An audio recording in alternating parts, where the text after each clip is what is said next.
11절 말씀입니다.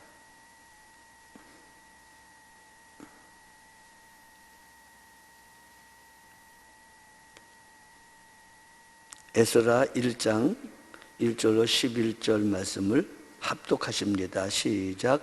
바사왕 고레스 원년에 여호와께서 에레미야의 입을 통하여 하신 말씀을 이루게 하시려고 바사왕 고레스의 마음을 감동시키심에 그가 온 나라에 공포도 하고 조소도 내려 이르되 바사왕 고레스는 말하노니 하늘의 하나님 여호와께서 세상 모든 나라를 내게 주셨고 나에게 명령하사 유다 예루살렘의 성전을 건축하라 하셨나니 이스라엘의 하나님은 참 신이시라. 너희 중에 그의 백성된 자는 다 유다 예루살렘으로 올라가서 이스라엘 하나님 여호와의 성전을 건축하라. 그는 예루살렘에 계신 하나님이시라. 그 남아있는 백성이 어느 곳에 머물러 살든지 그곳 사람들이 마땅히 은과 금과 그 밖의 물건과 짐승으로 도와주고 그 외에도 예루살렘에 세울 하나님의 성전을 위하여 예물을 기쁘게 드릴지니라 하였더라.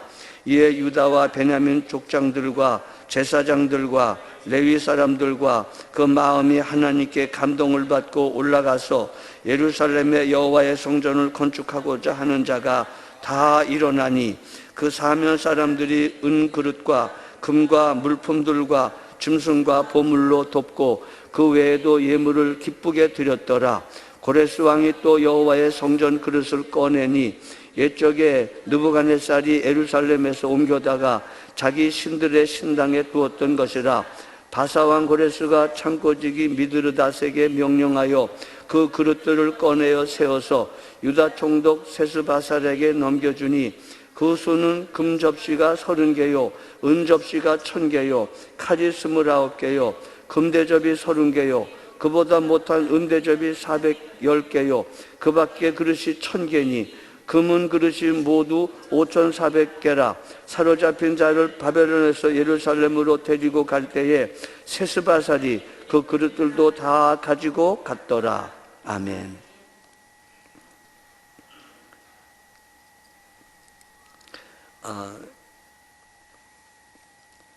구약 성경은 39권입니다. 모세오경을 비롯한 역사서가 17권이고 그리고 예언서가 17권이고 그 가운데에 욥, 시편, 잠언, 전도아가 시가서가 5권으로 이렇게 독수리 날개 모양으로 되어 있습니다. 시가서 5권을 중심으로 예언서 17권, 역사서 17권. 이 17권의 역사서는 처음에 5권은 율법서로 되어 있습니다. 창세기, 출애굽기, 레위기, 민수기, 신명기 이 5권을 토라, 율법이라고 합니다. 그래서 구약 성경은 이렇게 39권이지만 구약은 엄밀하게 말하면 이 5권의 율법서입니다. 이 5권은 여러 번 말씀드렸습니다마는 하나님과 하나님의 백성 사이에 언약을 맺은 겁니다. 언약의 주도자이신 하나님이 어떤 분이시고 무슨 일을 하셨는가에 관한 말씀이 창세기입니다. 그 언약의 주도자의 주도하에 하나님과 언약을 맺는 언약 백성이 만드는 얘기가 출애굽기입니다. 애굽에 400년 동안 하나님은 백성을 만들어서 큰 나라를 만들었습니다.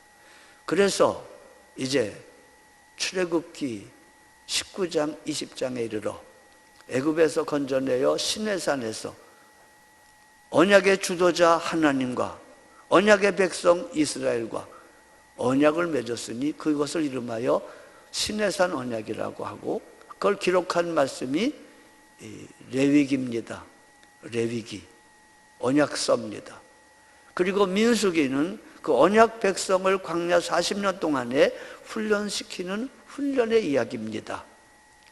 그리고 신명기는 그 언약을 맺은 지 40년 후에 모세가 모압 평지에서 언약을 집대성하고 보완하고 새롭게 설명하는 말씀으로 되어져 있습니다. 이 모세오경이 언약의 책이고 율법이고 구약입니다. 나머지 여호수아서부터 에스더까지의 12권의 순수 역사서는 이 오경, 하나님의 거룩한 언약이 어떻게 역사 속에 실현되는가에 관한 역사적 이야기입니다. 그 언약을 순종하였을 때 하나님이 복을 내리시고, 언약을 불순종하였을 때 하나님이 징계하시는 얘기가 바로 역사서의 이야기입니다. 에스라서는 이 역사서 거의 끝부분에 지금 와 있습니다. 이 하나님과의 언약을 맺어 순종한 사람들의 승리의 간증, 그게 5권의 시가서의 이야기입니다. 간증과 노래, 찬양. 언약을 불순종한 사람들에게 하나님이 예언자들을 보내어 책망하고 꾸짖고 언약을 지키라고 말씀하신 것이 17권의 예언서입니다. 이렇게 구약이 39권으로 되어져 있는데 우리는 지금 많은 부분을 다뤘습니다. 이제 남은 부분은 예언서 중에 포로기 이후의 예언서 중 남은 3권, 학개, 스가랴, 말라기가 남았고요. 그리고 오늘부터 상고할 에스라와 느헤미야와 에스더가 남았고요. 그리고 욥기가 남았습니다. 그렇게 되면 39권의 구약이 끝납니다. 오늘 이 에스라는 책도 특별하고 인물도 특별합니다. 그래서 오늘 에스라서의 서론적인 말씀을 하면서 에스라가 얼마나 중요한 위치에 차지하고 있는지에 대해서 말씀을 드리겠습니다. 자, 우리는 지난 시간에 역대하 마지막 장을 읽었습니다. 그래서 바벨론에 포로되어 70년이 지나서 하나님이 고레스 왕의 마음을 감동시키셔서 자기 백성을 바벨론에서 건져내시는 말씀을 나눴습니다. 그래서 느부갓네살이 포로로 잡아갔던 백성을 고레스 왕이 해방시켰습니다. 그러면서 우리의 인생에서는 느부갓네살 같은 존재도 있고 고레스 같은 존재도 있다. 하나님은 당신의 목적을 이루기 위해서 여러 사람들과 여러 환경을 사용해서 일하신다라고 말씀을 드렸습니다. 바벨론의 포로에서 귀환한 이스라엘 백성들 약 5만 명 가까이가 귀환했습니다. 포로로 잡혀갈 때의 명단은 약 2만 명 정도로 추산됩니다. 추산하는 겁니다. 정확하지 않습니다. 그런데 70년 후에 고레스의 칙령을 통해서 귀환된 이스라엘 백성은 약 5만 명으로 역시 추산됩니다. 인구가 줄지 않고 늘었습니다. 그리고 그 돌아온 귀환된 유다 백성들은 황량한 예루살렘 황무지에서 망연자실, 아주 낙심천만이었습니다. 특별히 옛적에 웅장한 솔로몬의 성전을 보았던 사람들은 성전이 불타버리고 성벽이 무너지고 모든 예루살렘의 도심지는 다 황폐하여지고 승냥이의 소굴이 되고 있는 비참한 모습 속에서 낙심천만이었습니다.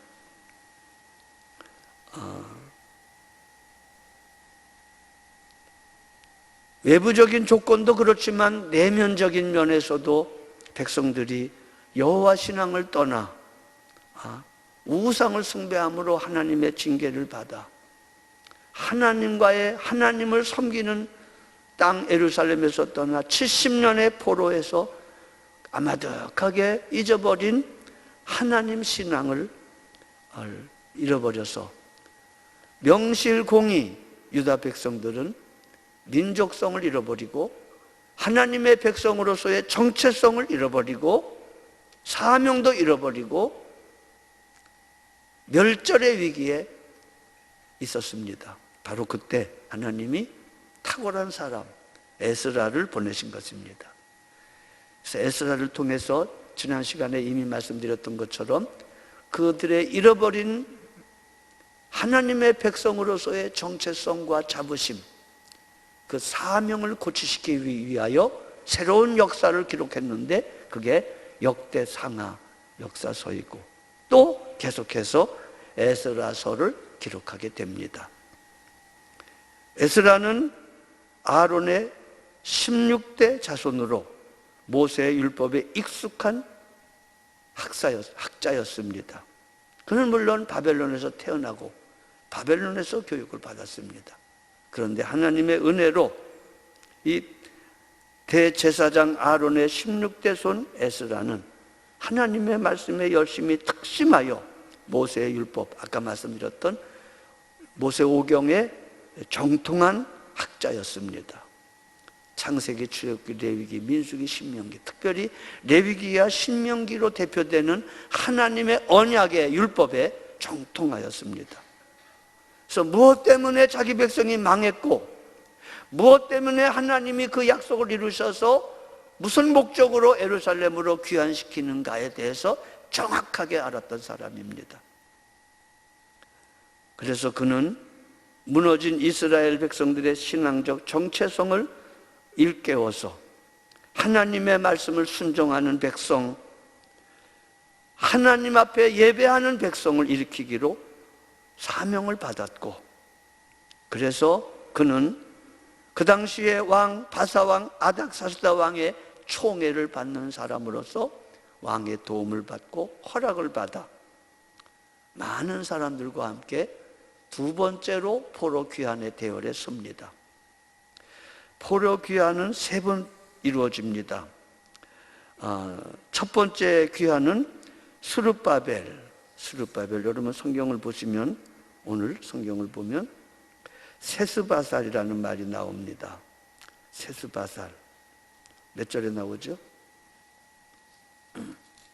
세스바살, 총독 세스바살 8절에 나오죠. 바사왕 고레스가 창고지기에게 명령하여 그 그릇들을 꺼내어 세워서 유다 총독 세스바살, 이 세스바살이 바로 스룹바벨입니다. 스룹바벨. 바벨론에서 낳은 사람, 이런 뜻입니다.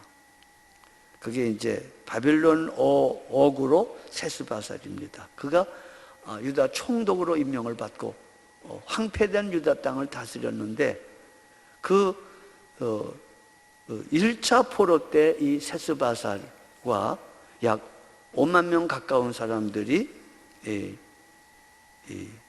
대제사장 여호수아와 함께 귀환돼 가지고 하나님의 성전 공사를 시작합니다. 성전 공사. 그래서 이 스룹바벨, 이 세스바살과 대제사장 여호수아는 대단히 중요한 인물입니다. 이 에스라와 함께 스룹바벨, 여호수아, 그리고 그러니까 1차 포로 때 세스바살, 스룹바벨과 여호수아가 포로 귀환됐고 많은 백성들과 함께 가서 성전 건축을 시작합니다. 2차 포로 때에 오늘 본문에 나오는 이 에스라가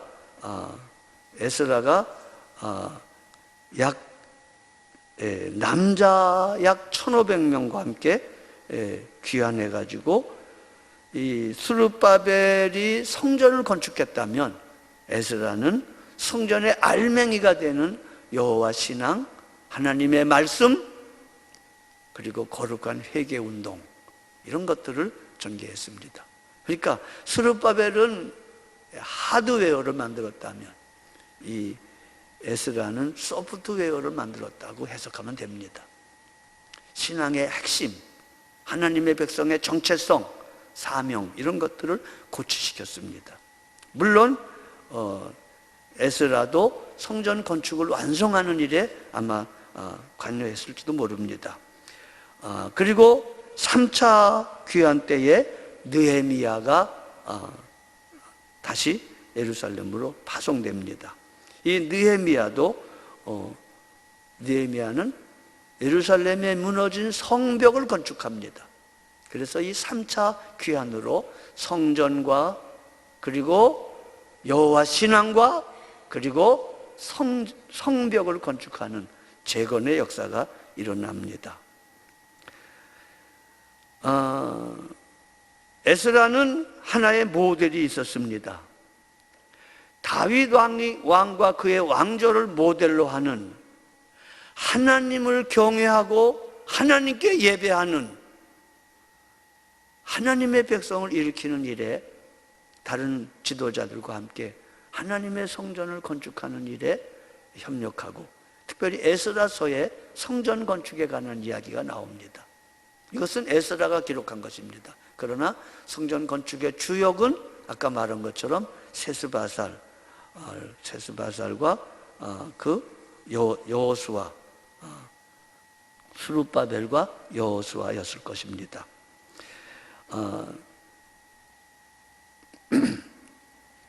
그 언약을 회복하는 것과 여호와 신앙을 회복하는 것과 그리고 다윗을 모델로 하는 신정국가를 회복하는 일에 있어서 핵심이 성전 건축이었습니다. 그래서 에스라서는 자세하게 성전 건축의 역사와 그 성전 건축이 어떻게 방해를 받았고 어떻게 재기되었고 어떻게 완성되었는가를 물론 나중에 에스라가 기록한 것입니다. 그러니까 포로 귀환의 중요한 목적은 성전 건축이고, 성전 건축은 이스라엘 정체성과 예배의 구심점이 되는 것입니다. 1장이 고레스의 조소와 포로 귀환과 성전 건축의 모든 자원을 확보하는 부분이 1장입니다. 에스라 1장. 에스라 전체의 중심 핵심은 성전 건축입니다. 그걸 위해서 하나님이 고레스에게 감동했고 고레스도 명령했고, 그래서 그걸 위하여 백성들을 보낸 겁니다. 2장은 족보들이 나옵니다. 약 5만 명 정도 되는 포로 귀환의 1차 포로의 족보들, 아마 1차, 2차, 3차 포로를 전부 합쳐서 말했을지도 모릅니다. 근데 여러분, 성경에서 족보가 나오면 언제나 새 시대가 시작된다는 사실을 예고하고 있습니다. 보세요. 말라기의 400년 후에 새 시대, 신약 시대가 전개되면서 마태복음 1장에 족보가 나왔습니다. 누가복음 3장에도 족보가 나왔습니다. 이 족보가 나온다는 말은 새로운 시대의 시작을 알리는 것입니다. 아주 중요합니다. 왜 이렇게 길고 지루한 족보가 있나라고 우리는 성경을 읽을 때 좀 어렵지만, 그러나 이 족보는 지난번에도 말씀드린 것처럼 유대인들에게는 대단히 중요한 겁니다. 유대인의 각 집마다 가보가 족보입니다. 그리고 오늘 제가 아까 에스라에도 아론의 16대 손이라고 되어 있잖아요. 그렇게 한 사람은 그 족보가 그 사람의 정체성과 관계 있는 겁니다. 쭉 올라가 보면 아담이 나오고 아담 위에 하나님이 나옵니다. 즉 하나님의 백성으로서의 정체성을 증언하는 가장 중요한 자료가 족보입니다. 예. 그리고 숫자입니다. 계수. 숫자를 끝까지 셉니다. 이름을 얘기하고 숫자를 셉니다. 이 족보와 계수는 2장에 주로 기록되어 있는데 굉장히 중요합니다. 2장 62절에 보면, 2장 62절을 보면 족보상에 나와 있지 아니하는 수상한 사람들은 비록 자기들이 레위 자손이고 아론의 족보라고 말하나 족보가 없는 까닭에 그들을 제사장으로 세우지 않습니다. 그러니까 족보가 명확해야 하나님 그 인정을 받는 겁니다. 오늘로 말하면 거룩한 호족입니다. 거룩한 호족. 나중에 3장, 4장에 가가지고 성전 건축의 방해 세력이 그 사마리아 쪽에 속한 사람이 처음에는 방해가 아니었습니다. 우리도 같이 짓겠다. 우리도 하나님 섬긴다. 그렇지만 그들은 족보가 없어서 너희들은 아니다. 이렇게 말했습니다. 그러니까 족보는 굉장히 중요한 얘기입니다. 하나님의 백성으로서의 정체성을 확인하는 겁니다. 사실은 포로 귀환의 중요한 목적이 성전을 건축함으로 하나님의 백성의 정체성과 하나님의 백성의 사명인 예배의 구심점이 되는 것, 그것이 목적입니다. 그래서 2장에는 족보와 계수가 길게 나옵니다. 에스라 3장에는 근데 이제 이 족보와 계수 속에서 성전 건축이 제일 중요하다고 그랬는데, 이것이 왜 오늘날 설교되어야 되는가? 에스라가 왜 에스라 2장이 그렇게 중요한가? 이 성전 건축이 오늘날 신약에 와가지고는 교회 건축으로 되는 것입니다. 그래서 이 부분이 아주 중요한 것입니다. 예. 오늘의 교회는 건물이 아닙니다. 물론 건물도 예배당으로서의 의미는 있습니다만은, 오늘의 교회는 마태복음 16장 말씀하신 것처럼 이 신앙 고백 위에 내 교회를 세우리니 음부의 권세가 이기지 못하리라, 내가 천국 열쇠를 너에게 주노니 하는 거룩한 공동체, 하나님의 부름받은 백성들의 모임입니다. 이게 정말 중요한 것입니다. 그래서 옛날의 구약의 성전 건축은 신약의 교회로 연결되고, 역사의 마지막에 거룩한 성 새 예루살렘으로 완성되는 것이기에, 그런 면에서 오늘날 이 에스라서나 성전 건축에 관한 말씀들이 대단히 의미심장한 것입니다. 3장에서 이렇게 예배당을 건축하기 전에, 성전을 건축하기 전에 제단부터 수축하고 번제를 드리며 성전 건축을 시작합니다. 성전 건축을 시작할 때 한쪽에서는 즐거이 찬송하며 환호하며 영광을 돌렸고, 다른 한쪽에서는 옛날에 솔로몬 성전을 보았던 사람들은 기쁘기도 하고 안타깝기도 하는 마음으로 대성통곡하였다라고 3장에 기록됩니다. 4장은, 에스라 4장은 아까 말했지만 성전 건축의 방해 세력이 등장합니다. 그 사입이 이스라엘 백성이죠. 바벨론에 의해서 물론 강제로 사로잡혀 가가지고 이주된 사람들, 이 사마리아 사람들을 중심으로 한 성전 건축에 동참하겠다고 했는데 너희는 아니다 라고, 그 거룩한 분별 때문에 그들과 같이 하지 않으므로 그들이 무섭게 반대하며 방해하고 조서를 보내고, 이 백성을 갖다가 성전을 건축하게 하면 고레스 왕 이후에 고레스 아닌 다른 왕에게 조서를 보내서 이걸 막아달라고 진정서를 보내고, 그래서 약 10년 동안 가까이 성전 건축이 지체되고 중단됩니다. 그런 내용이 4장에 나옵니다. 5장에는 하나님의 은혜로 이제 성전 건축이 재개되고 그래서 완공되는 이야기가 나옵니다. 자, 제가 이제 에스라서의 전반부 5장을 제가 잠깐 말씀드렸고, 이번 주간에 수요 예배와 금요 기도회 때에 이 부분을 좀 다룰 겁니다. 간단하게 전반부를 다루고 다음 주일에는 후반부를 다루게 될 겁니다.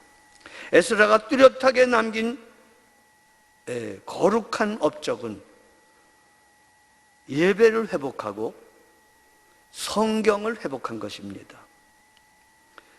그리고 성전 건축에 관한 역사를 기록한 것입니다. 그래서 이후에 하나님의 백성의 정체성을 회복하고 그 정체성을 유지하는 일에 근간이 되게 하는 공로가 있습니다. 그래서 에스라는 굉장히 중요한 사람입니다. 특별히 모세 이후에 구약 성경을 복원한 사람으로도 알려져 있습니다. 모세가 기록한 모세 오경을 중심으로 한 모든 역사서의 구약 성경을 거룩한 목적으로 복원한 제2의 모세라고 말할 만큼 에스라는 성경과 관계된 면에서는 지대한 공을 세운 사람입니다. 자, 오늘 본문으로 들어가면 하나님은 고레스 왕에게 감동하셨습니다. 1절에 보면 바사왕 고레스 원년에 여호와께서 에레미야의 입을 통하여 하신 말씀을 이루게 하시려고 바사왕 고레스의 마음을 감동시키심에 그가 온 나라에 공포도 하고 조소도 내려 이르되 하고 1절이 됩니다. 중요한 말씀입니다. 하나님이 바사왕 고레스의 마음을 감동하셨습니다. 그래서 오늘 제목이 하나님이 마음을 감동시키심에라는 말씀이 제목입니다. 하나님은 성경 말씀과 성령으로 감동하십니다. 그래서 하나님이 하시고자 하신 일을 보여주십니다. 에스겔에 말했던 비전, 그게 바로 성령과 말씀으로 주어진 것입니다.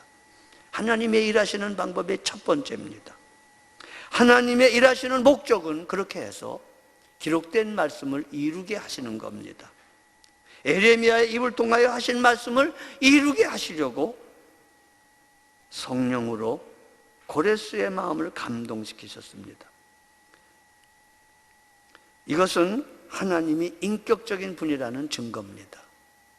하나님은 우격다짐으로 하지 않습니다. 할 수 있는 능력이 하나님에겐 있습니다.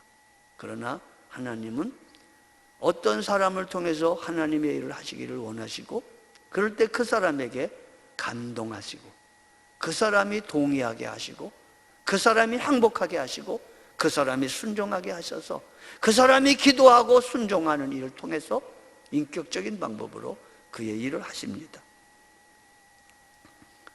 하나님은 자기 백성을 위하여 고레스에게 감동하셨고 에스라에게도 감동하셨습니다. 고레스는 하나님의 감동을 받아 순종했습니다. 에스라도 하나님의 감동으로 순종하여 역대기를 기록하고 에스라를 기록하며 한 시대에 위대한 일들을 감당했습니다. 하나님은 하시고자 하실 일을 성령의 감동으로 알려주십니다.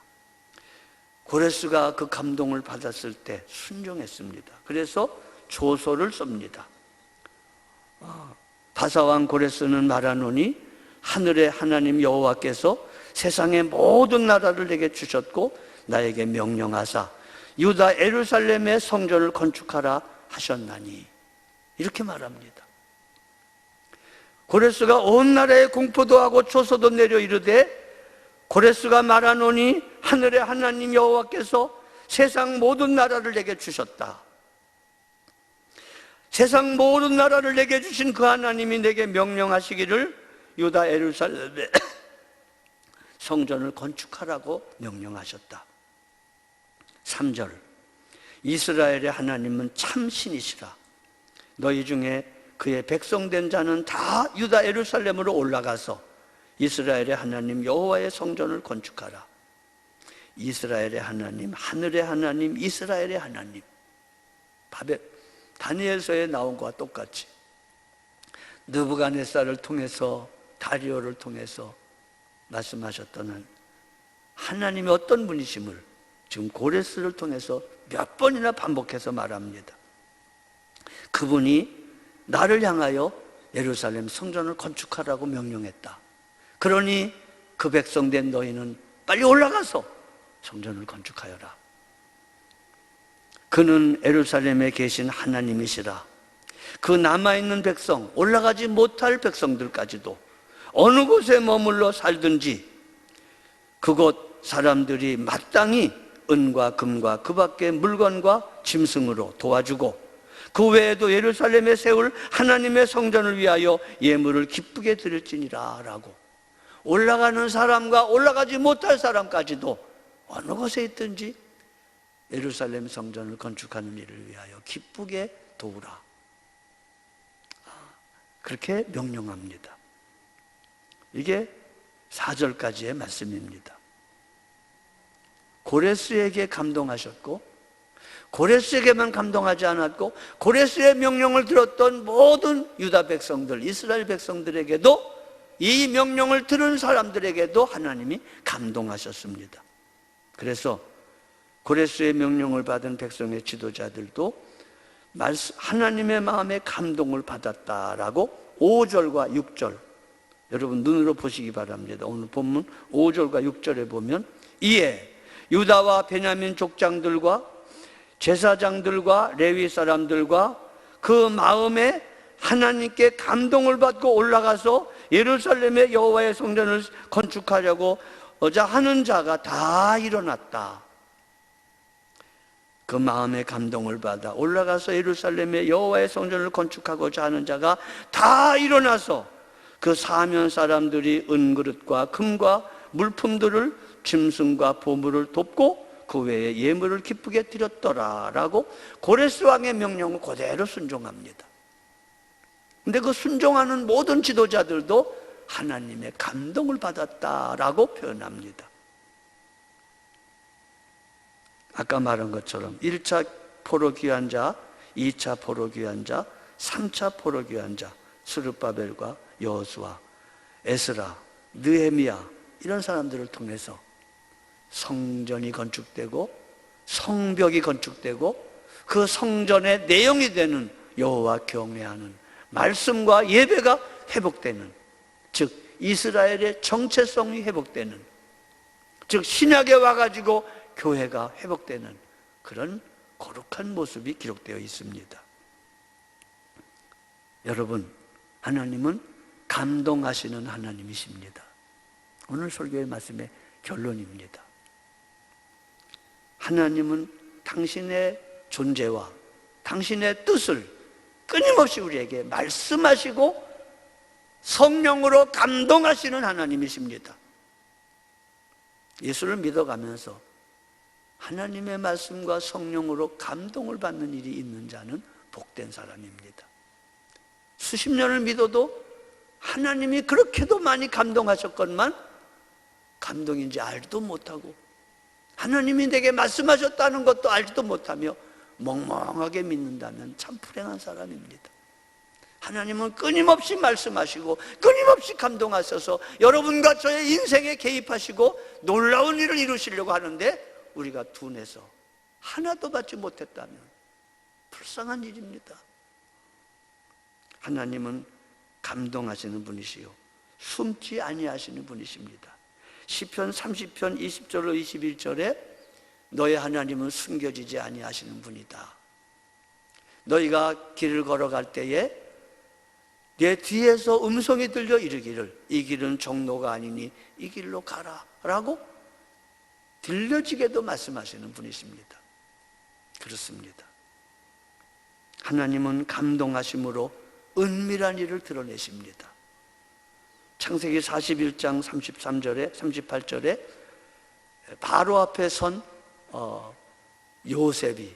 요셉을 소개하면서, 술 맡은 관원장이 소개하면서 그리고 바로 앞에서 그 꿈을 해목하는 과정에서 요셉을 향하여 하나님이 은밀한 일을 알게 하시는 그 하나님이신데 이 요셉에게 그렇게 하셨나이다 라고 말했습니다. 하나님의 감동하심으로 하나님의 말씀을 전하게도 하십니다. 하나님의 감동이 없이는 말씀을 전할 수 없습니다. 사도행전 4장 8절에 성령이 충만함으로 베드로가 일어나 말씀을 전했다고 했습니다. 하나님이 감동하심으로 하나님의 전을 건축하게 하십니다. 학개서 1장 14절에 하나님의 감동하심으로 열심을 내었다고 되어 있습니다. 오늘날 주님의 몸된 교회는 하나님의 감동으로 세웁니다. 고린도전서 14장에 예언은 교회를 세운다라고 되어 있는데 이 예언이 바로 하나님의 감동입니다. 하나님의 감동으로 말하는 걸 예언이라고 말합니다. 방언은 자기를 세우고 예언은 교회를 세운다고 하셨습니다.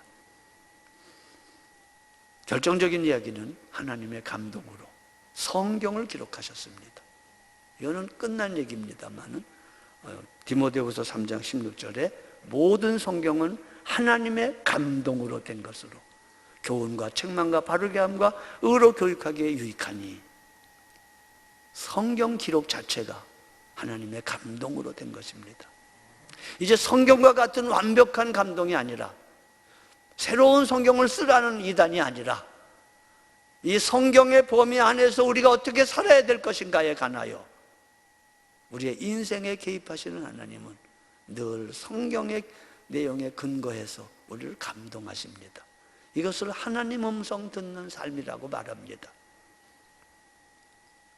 하나님 앞에 예배 드릴 때, 하나님의 말씀을 묵상할 때, 하나님 앞에 겸손히 기도할 때, 그리고 선을 행해야 될 필요가 나타날 때, 하나님의 몸된 교회 안에서 선을 행할 일이 생길 때 하나님은 그의 사람들에게 감동하십니다. 그래서 우리가 예배와 말씀 묵상이 중요한 것입니다. 몇 년 전에 여자 전도사님, 목사님 사모님, 성결교 목사님 사모님이신 분이 우리 교회 오셔서 부흥회 인도하셨습니다. 제가 지금 그분 얘기하는 게 아니라 그분 따라왔던 김은혜 권사님이 계셨습니다.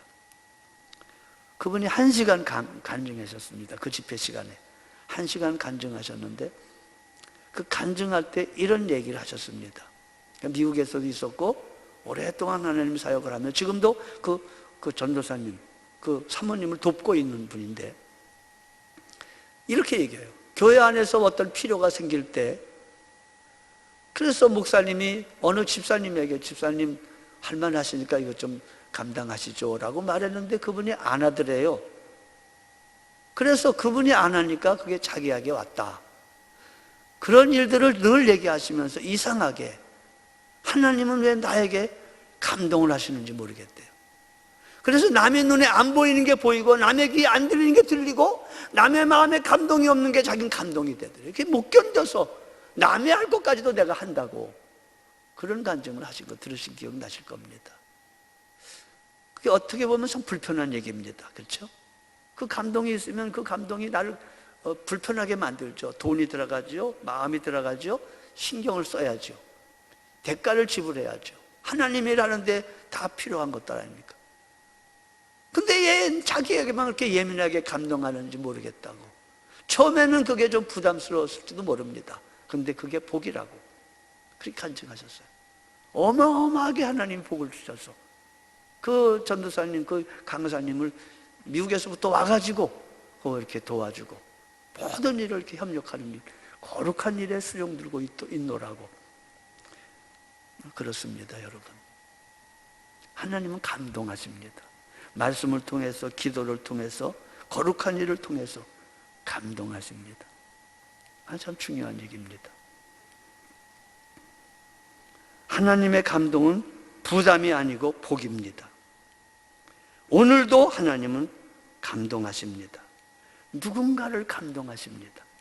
그래서 하나님의 일을 행하십니다. 우리가 이번 주간에 이제 차를 들여 놓을 겁니다. 계약을 했고, 근데 저는 뜻밖의 분이 휠체어 타시고 그 차를 전혀 사용 못 하셨고 앞으로 사용할 일이 없는 그분이 거금을 헌금하셔가지고 다행히 하나님이 그분을 감동하셔서 차를 구입할 수 있게 하셨습니다. 그건 그분의 복입니다. 감동이 됩니다.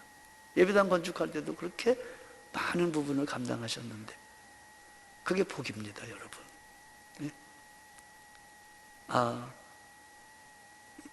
차량 구입에 대해서 헌금을 광고하고 집에 들어가니까 우리 집에 여자 선지자 한 분이 계신 거 아신가요? 여선지자 한 분이 직설적으로 표현합니다, 저한테. 당신 꼽을 쳐놓은 거 있지?